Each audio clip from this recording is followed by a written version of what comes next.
Why everything changes. After $20,000? Hi, my name is Sen, and there's a specific number in personal finance that acts like a psychological inflection point. It's not 100,000, it's not a million, it's $20,000. And if you've ever wondered why some people seem to accelerate financially after a certain point, while others stay stuck, this number explains a lot of it. Because $20,000 is where your relationship with money fundamentally changes. Not because of what you can buy with it, but because of how it rewires your decision-making process. Let me break down what actually happens. When you have less than $20,000 saved, your brain operates in what psychologists call scarcity mode. Every financial decision feels urgent, every unexpected expense feels catastrophic, and your stress response system is constantly activated. This isn't a character flaw, it's neuroscience. Scarcity literally reduces cognitive bandwidth. It makes you worse at planning, worse at evaluating options, and worse at delaying gratification. But once you cross $20,000, something neurological shifts. You move from scarcity mode to opportunity mode. Your prefrontal cortex can finally engage in long-term planning because it's not being hijacked by immediate survival concerns. You stop making decisions out of fear and start making decisions out of strategy. This is why people who hit this threshold often accelerate quickly afterward.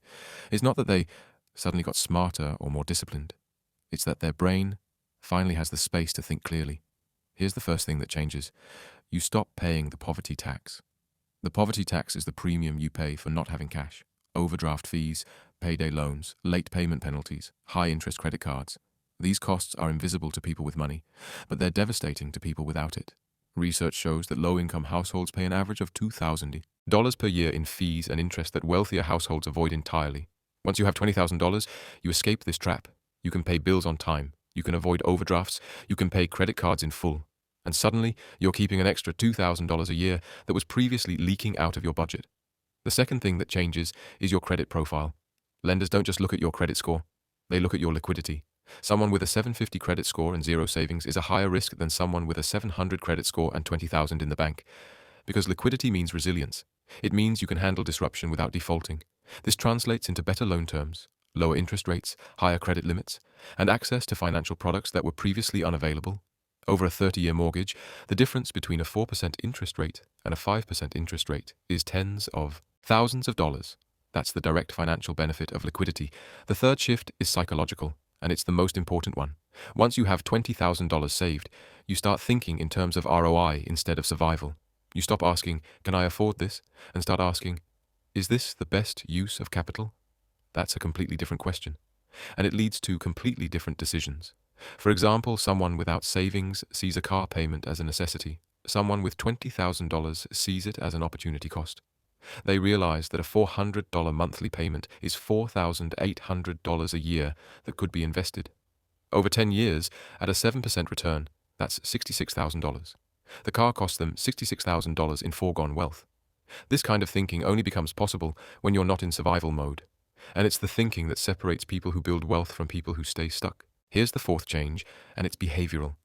$20,000 gives you what psychologists call agency. You have options. You can quit a bad job.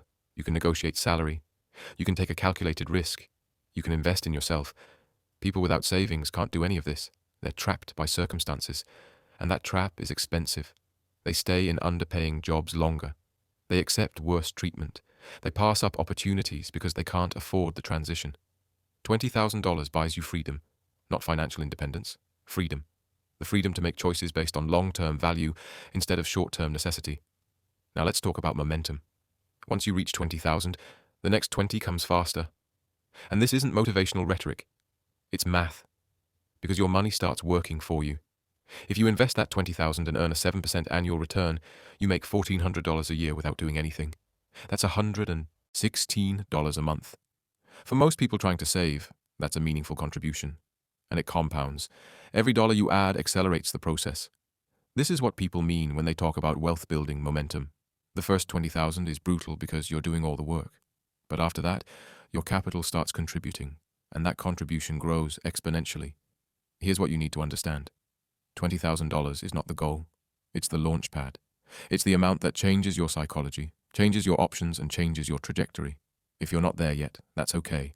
But you need to treat this number as a priority. Not because it makes you rich, but because it makes you functional. It gets your brain out of survival mode and into strategic mode. And that shift is worth more than the money itself.